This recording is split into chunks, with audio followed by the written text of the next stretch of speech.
Nĩ irĩma cia gĩko iria itigĩte ũgwati wambĩte hema mĩrango-inĩ ya aikari a Dandora arĩa rĩu mena guoya amu maya kũgũmĩrwo nĩ mĩrimũ ĩtiganĩte. Kĩingĩ gĩa gĩko gĩkoretwo arĩ cindano, irembeko cia kũhumbĩra kanua na maniũrũ, hamwe na indo ingĩ iria ihũthĩkaga kũng'ethanĩra na mũrimũ wa COVID-19 mathibitarĩ-inĩ. Ciana cia aikari a itũra rĩrĩ ikĩonekana kururia gĩko gĩkĩ, itekũmenya ũgwati ũrĩa ũmakũrĩire maitho. Ciarĩ nyamũ cia cindano ta cia cindano na mĩbaibũ ya thakame.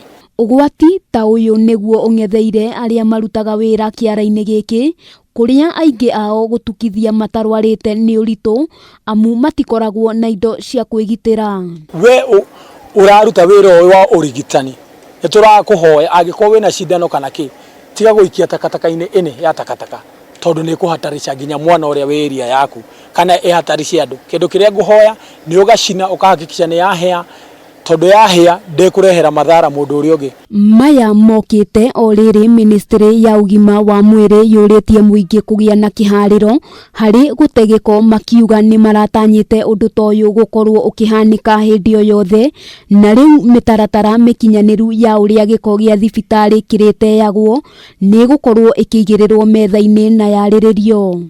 The masks, the used mask and all other wastes that are arising from those who are suspect should be disposed following the protocol or the guidance that have been provided by the ministry, and these are supposed to be used in the national government and county government, including individuals.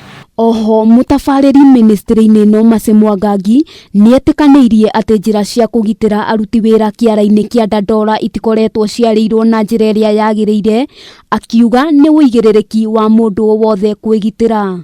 One, the responsibility is not only for those who perhaps may manage waste management in terms of NEMA, or in terms of regulation.